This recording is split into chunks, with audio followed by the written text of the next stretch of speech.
नमस्कार दोस्तों, Niket Shah plus YouTube channel में आपका स्वागत है। दोस्तों मेरा नाम है निकेत शाह। दोस्तों आज के इस वीडियो में हम लोग जानकारी लेने वाले हैं कि हमारी जो बैटरी वाली गाड़ियां रहती है यानी कि ईवी व्हीकल, आपने बहुत सारी जगह पे देखा रहेगा, सुना भी रहेगा, आपने इस टाइप के चार्जिंग स्टेशंस भी देखे रहेंगे। तो इसके अंदर दो अलग अलग प्रकार के चार्जिंग स्टेशन आते हैं। एक रहता है जो एसी सप्लाई पे चलने वाला चार्जिंग स्टेशन और दूसरा रहता है डीसी पे चलने वाला चार्जिंग स्टेशन। तो आज की इस वीडियो में हम लोग यही जानने वाले हैं कि हमारी गाड़ियों के लिए एसी चार्जिंग सही है या डीसी चार्जिंग सही है। इसके अलावा जो चार्जिंग के अंदर लेवल्स रहते हैं यानी कि level 1, level 2 charger, level 3 charger, ultra charging, ये सब चीज़ों को हम लोग डिटेल में समझने वाले हैं इस वीडियो में। याद रखिएगा, वीडियो अगर पसंद आता ना तो अपने दोस्तों के साथ में भी ज़रूर शेयर करिए। दोस्तों एक बहुत ही खुशी की बात आपसे शेयर करना चाहता हूँ कि जल्द ही हम लोग ईवी व्हीकल के ऊपर कोर्सेज भी चालू करने वाले हैं। तो याद रखिएगा, अगर आपको कोर्सेज करना है तो इस वीडियो को अंत तक ज़रूर देखेगा। इसकी सारी जानकारी मैं इसी वीडियो के दरम्यान दे दूंगा आपको। तो चलिए वीडियो की शुरुआत कर लेते हैं। तो सबसे पहले शुरुआत करते हैं गाड़ियों की बैटरी से। इन बैटरियों के बहुत सारे अलग अलग प्रकार आते हैं। इसमें आमतौर पे जो हमारे इंडिया में चलता है वो है लिथियम आयन बैटरीज, जो कि आमतौर पे टाटा नेक्सॉन, MG-ZX, ओला S1, एथर, ये सब गाड़ियों में आपने देखने मिल जाएगी लिथियम आयन बैटरीज। इसके अलावा कुछ नए जो मॉडल्स आ रहे हैं उसके अंदर आपको निकल मैंगनीज कोबाल्ट बैटरीज यानी कि NMC बैटरीज आपको देखने मिलती है, जैसे कि हुंडई कोना, MG-ZX, BYD, ये जो नई गाड़ियाँ आ रही है उसके अंदर आपको NMC's बैटरी देखने मिल जाएगी। इसके अलावा कुछ बैटरीज आती है जो कि है लिथियम फॉरेस फॉस्फेट यानी कि LFP बैटरीज जिसको हम बोलते हैं, जो कि आमतौर पर टाटा टैगोर में आपको देखने मिल जाएगी। इसके अलावा लीड एसिड बैटरीज जो हमारी ऑटो रिक्शास वगैरह में जो चलती है वो आपको यही बैटरीज देखने मिल जाएगी जनरली, जो कि स्वैपेबल रहती है यानी कि निकालो नया लगा दो काम चालू। तो वहाँ पे आपको जो बैटरीज देखने मिल जाएगी वो है लीड एसिड बैटरीज। इसके अलावा कुछ फ्यूचर में आने वाली बैटरीज है जिसमें हम लोग सॉलिड स्टेट बैटरीज आने वाली है। इसके अलावा सोडियम आयन बैटरीज भी जल्द ही बाज़ार में आने वाली है। तो ये गेम चेंजर रहेगी आगे चल के। इसके बारे में आपको अगले कोई वीडियो में जानकारी दे दूंगा। अगर आपको जानकारी चाहिए इस टॉपिक के ऊपर भी तो मुझे कमेंट में ज़रूर लिखिए, तो मैं उसके लिए वीडियो ज़रूर से बना दूंगा। तो चलिए शुरुआत करते हैं अभी चार्जिंग की। ठीक है, तो ईवी चार्जिंग के दो, जैसे मैंने प्रकार बताया, एसी और डीसी। सबसे पहले शुरुआत करते हैं एसी यानी कि अल्टरनेटिव करंट चार्जिंग स्टेशन से। इस चार्जिंग स्टेशन में होता क्या है, जैसे ही हमारी गाड़ियों में कनेक्ट होता है तो वायर के जरिए एसी पावर सप्लाई हमारे गाड़ी के अंदर जाता है। इस एसी पावर सप्लाई को कन्वर्टर की मदद से डीसी में कन्वर्ट कर दिया जाता है, यानी कि एसी जो सप्लाई आया उसको डीसी में कन्वर्ट कर दिया जाएगा।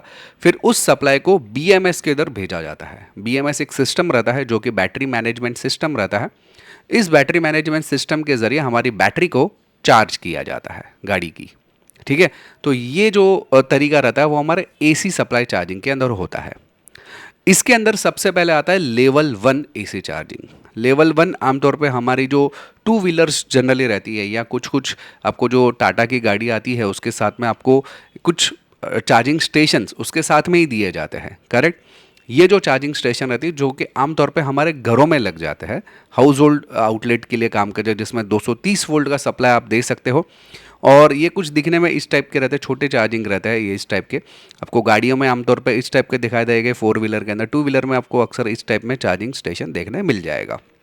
इसमें होता क्या है, अगर आपको ओवरनाइट चार्जिंग करना है, मतलब आपने रात भर लगा के रखा और बैटरी चार्ज करने रखी, क्योंकि ये स्लो चार्जिंग रहता है, ये 1 घंटे में लगभग 5 से 8 किलोमीटर चल सको इतना ही चार्जिंग करके दे देगा आपको।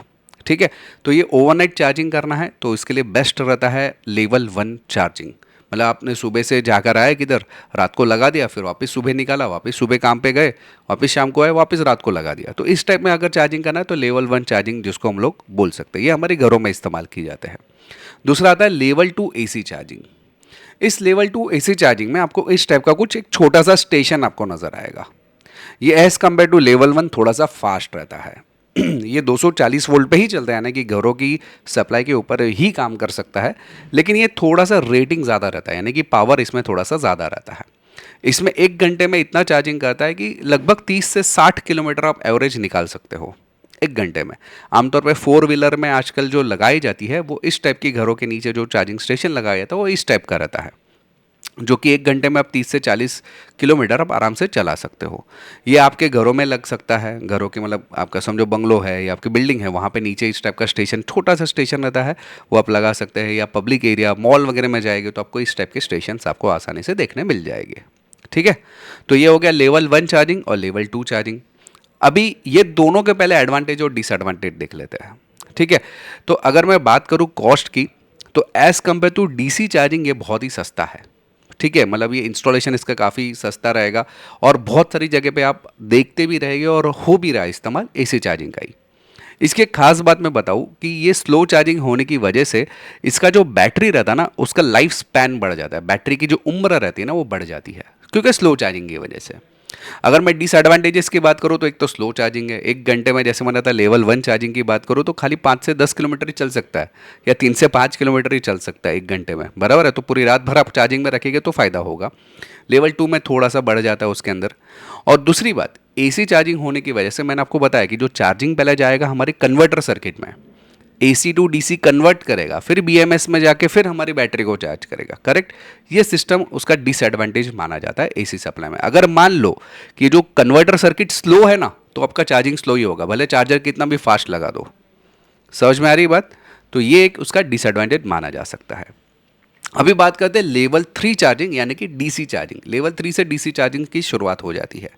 लेकिन ये जानकारी से पहले बता दूं मैं आपको इन्फॉर्मेशन कि हम लोग ने ऑनलाइन में बहुत सारे कोर्सेज चालू कर दिए, जिसमें इथिकल हैकिंग है, हमारे पास सोलर पावर है, आरएलसी है, पीएलसी है, इलेक्ट्रिकल है, इलेक्ट्रॉनिक्स है, इसके अलावा रोबोटिक्स है, हमारे पास नोड एमसीयू, रास्पबेरी पाई, फिर video editing, sound editing, programming, वैसे बहुत सारे कोर्सेज है। ऑटोकैड भी है हमारे पास, एम्बेडेड सिस्टम के कोर्सेज है, computer hardware chip level repairing courses है। और इसी कोर्स के अंदर हम लोग ईवी व्हीकल का भी कोर्स जल्द ही चालू करने वाले हैं। ये सब कोर्सेज अगर आपको करना है ना, तो हमारा एप्लीकेशन है प्लस पॉइंट ट्रेनिंग नाम का, ये आपको गूगल प्ले स्टोर पे मिल जाएगा। अधिक जानकारी के लिए आपको ये व्हाट्सअप नंबर दिख रहा है, उस पर मुझे केवल हाई का मैसेज डाल दीजिए, तो मैं पूरी जानकारी आपको व्हाट्सअप के माध्यम से भिजवा दूंगा। तो चलिए अभी मैं बात करता हूँ लेवल 3 चार्जिंग, जिसको हम लोग डीसी चार्जिंग भी बोल सकते हैं, डायरेक्ट करंट चार्जिंग। इसकी खासियत क्या है मालूम है? जब डीसी सप्लाई दिया जाएगा ना, तो आपको कन्वर्टर की जरूरत नहीं है, डायरेक्ट बीएमएस में जाएगा सप्लाई, यानी कि बैटरी मैनेजमेंट सिस्टम में जाएगा। और इस बैटरी मैनेजमेंट सिस्टम के जरिए हमारा जो बैटरी है वो चार्ज किया जाता है। इसमें कन्वर्टर आपका निकल गया। मैंने एक डिसएडवांटेज आपको लेवल 2 में बताया था कि वो थोड़ा सा स्लो हो जाता है। क्यों? भले चार्जर कितना ही फास्ट है, लेकिन कन्वर्टर सर्किट अगर आपकी स्लो है तो चार्जिंग स्लो ही होने वाला है। समझ में आ रही बात? इसमें कन्वर्टर सर्किट का झंझटमारी नहीं है। समझ में आ रही? ये एक डीसी चार्जिंग की खासियत है। ऑनबोर्ड चार्जिंग जो रहता है वो डायरेक्टली बैटरी को सप्लाई दिया जा सकता है बैटरी मैनेजमेंट सिस्टम के जरिए। तो उसमें लेवल 3 जो चार्जिंग हम लोग बोलते हैं उसको डीसी फास्ट चार्जिंग बोला जाता है। ये दिखने में कुछ इस टाइप के स्टेशन आते हैं, थोड़े से हैवी रहता है, बल्कि रहता है as compare to AC supply के जो स्टेशन रहते हैं उससे। इसकी ट्रिपिकल जो वैटेज रहता है, किलो वैट रहता है, वो 50 से लेकर 150 किलो वैट का एवरेज रहता है। अगर मैं बताऊँ तो 1 घंटे में या 30 मिनट की बात करते हैं, 30 मिनट में लगभग 160 से लेकर 320 किलोमीटर तक का वो आपको चार्जिंग करके दे सकता है विद इन 30 मिनट्स, आधे घंटे में। ये जनरली आपके घरों में नहीं लग सकता, क्योंकि घरों में आपका डीसी सप्लाई नहीं आता है। ये पब्लिक स्टेशनरी एरिया है, ना कि अगर आजकल अपने स्मार्ट सिटीज़ में अगर आपने देखा रहेगा, गवर्नमेंट ने बहुत सारे चार्जिंग स्टेशंस लगाए, आपको वहाँ पे इस टाइप के स्टेशन देखने मिल जाएंगे। उसको पब्लिक चार्जिंग स्टेशन बोलते हैं। या जहाँ पे आपको मॉल्स वगैरह में जाते हैं, थोड़ा दूर रहेंगे, वहाँ पे आपको इस टाइप के स्टेशन दिखने मिल जाएंगे। और जनरली लॉन्ग डिस्टेंस के लिए अगर आपको जाना है तो ये वाले चार्जिंग स्टेशन आपको बेनिफिशियल होता है। इसके अलावा अल्ट्रा फास्ट चार्जिंग, जिसको लेवल 4 भी बोला जा सकता है, लेकिन लेवल 4 टेक्निकली नहीं नाम देते, उसका हम लोग अल्ट्रा फास्ट डीसी चार्जिंग ही बोलते हैं। ये इस टाइप के स्टेशंस उसके अलग से बने हुए रहते हैं। जैसे अपना पेट्रोल पंप रहता है ना, वैसे चार्जिंग स्टेशन बनेंगे। अभी तक तो इंडिया में बहुत कम बने, साउथ साइड ही बने हैं, लेकिन इस टाइप के स्टेशन आपके बनने वाले हैं। इसके जो किलोवाट रहता है, लगभग 350 किलोवाट के हिसाब से वो चार्ज करता है, यानी कि लगभग 20 मिनट में आपका 400 किलोमीटर चले, खाली 20 मिनट में 400 किलोमीटर चले, इतना फटाफट से चार्ज हो सकता है। ये उसकी खासियत है। ओके, लेकिन इसके लिए जो बैटरी की टेक्नोलॉजी है ना, वो थोड़ी सी अलग चाहिए। एकदम एडवांस बैटरी टेक्नोलॉजी पे ये काम करता है। जनरली जो टेस्ला वगैरह जो गाड़ी आती है ना, उसमें आपको इस टाइप के चार्जिंग स्टेशंस के जरिए चार्ज करना पड़ता है, तो फटाफट से ना 20 मिनट में पूरा चार्जिंग हो जाएगा आपका गाड़ी। ठीक है, इसके भी कुछ एडवांटेज डिसएडवांटेज है। एडवांटेज क्या है? तो ये तो बहुत ही फास्ट है, मतलब फटाफट से 1 घंटे में या 20 मिनट में आपकी गाड़ी पूरी चार्ज। समझ में आ रही है? चार्जिंग की स्पीड कोई लिमिट नहीं हो सकती, क्योंकि उसमें कन्वर्टर जैसा कोई सिस्टम ही नहीं है ना, डायरेक्ट बीएमएस से बैटरी चार्ज हो जाता है। तो चार्जिंग स्टेशन जितना हैवी रहेगा उतना फटाफट से बैटरी चार्ज होगा। लेकिन उसका कुछ डिसएडवांटेजेस है, ये ध्यान से देखिएगा। उसके डिसएडवांटेज एक तो एक एक्सपेंसिव है, आपके घरों में नहीं लगा सकते, बाहर ही लगाना पड़ता है, उसके लिए परफेक्ट परमिशंस भी लेनी पड़ती है और थोड़ा सा महंगा भी पड़ता है। दूसरा, बैटरी स्ट्रेस पे आता है, यानी कि क्या होता है कि बैटरी की जो उम्र रहती है ना टेक्निकली वो कम हो जाती है। बार बार उसको फास्ट चार्जिंग करोगे तो बैटरी की उम्र धीरे धीरे धीरे आप देखते जाओगे कि कम होने लगी है। और दूसरा, इसके लिए इंफ्रास्ट्रक्चर भी बड़ा चाहिए, जैसे कि अभी पेट्रोल पंप के लिए कितना बड़ा इंफ्रास्ट्रक्चर चाहिए, तो वैसे ही कुछ इंफ्रास्ट्रक्चर की ज़रूरत पड़ती है अगर आप अल्ट्रा फास्ट चार्जिंग लेना चाहते हो। तो हैवी चार्जिंग के लिए भी जाहिर सी बात है, लेवल 3 के लिए भी आपको इंफ्रास्ट्रक्चर की ज़रूरत पड़ती ही है, मतलब स्पेशल मशीनरीज की आपको उसके अंदर ज़रूरत पड़ेगी। तो इसके चार्जिंग डिसएडवांटेजेस है। तो इसके अलावा अभी आप समझोगे कि मेरे लिए कौन सा बेहतर है, एसी या डीसी। चले उसको कंपैरिजन स्टेटमेंट के जरिए देख लेते हैं। पावर सोर्स एसी में एसी सप्लाई लगता है, डीसी में डीसी लगता है।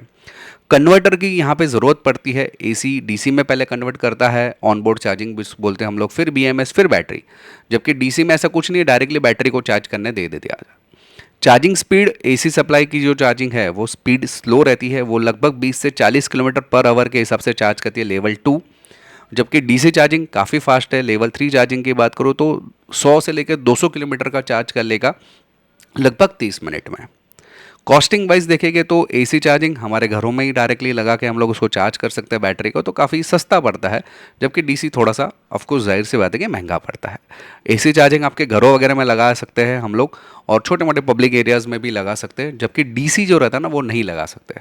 अच्छा, एसी चार्जिंग अगर साउथ साइड जाओगे ना तो कभी कभी पोल्स के ऊपर भी आपको देखने मिल जाएगा डीसी चार्जर्स, ठीक है, सॉरी एसी चार्जर्स। जबकि डीसी थोड़े से उसके लिए स्टेशन आपको अलग की ज़रूरत पड़ती है। बैटरी की अगर एसी की बात करूँ तो बैटरी का जो लाइफ स्पैन बढ़ जाता है, और डीसी में बैटरी का लाइफ स्पैन थोड़ा सा कम हो जाता है, क्योंकि ड्यू टू फास्ट चार्जिंग उसको स्ट्रेस आता है ना, एकदम ज़ोर से उसको चार्ज करते हैं, इसकी वजह से। इंफ्रास्ट्रक्चर की बात करें तो एसी में ऐसा कुछ सच इंफ्रास्ट्रक्चर की ज़रूरत नहीं, आप घर पे भी बैटरी लेके आप चार्ज कर सकते हो। डीसी में आपको ज़रूरत पड़ती है। तो कुल मिला के बात करूँ, एसी चार्जिंग ज़्यादा बेहतर है, लेकिन लॉन्ग डिस्टेंस के लिए अगर आपको जाना है, फटाफट से चार्जिंग करनी है, तो डीसी सप्लाई ज़रूरी है आपके लिए। तो डिपेंड करता है आपके यूज़ के ऊपर। तो आई होप कि दोस्तों ये वीडियो आपको पसंद आया रहेगा, जिसमें मैंने बैटरी के बारे में भी जानकारी दी और चार्जिंग के बारे में भी जानकारी ली। अगर आपको कोई भी कोर्स करना है, जैसे मैंने बताया ईवी का कोर्स या इथिकल हैकिंग या कोई भी कोर्स करना है, हमारे पास 60 से ज़्यादा कोर्सेज है। तो ये मेरा व्हाट्सअप नंबर है, इस पर मुझे केवल हाई का मैसेज डाल दे तो मैं सारी जानकारी आपको व्हाट्सअप के माध्यम से भिजवा दूंगा। दोस्तों अगर मेरे वीडियो आपको पसंद आ रहा है तो दोस्तों अपने दोस्तों के साथ में ज़रूर शेयर करिए।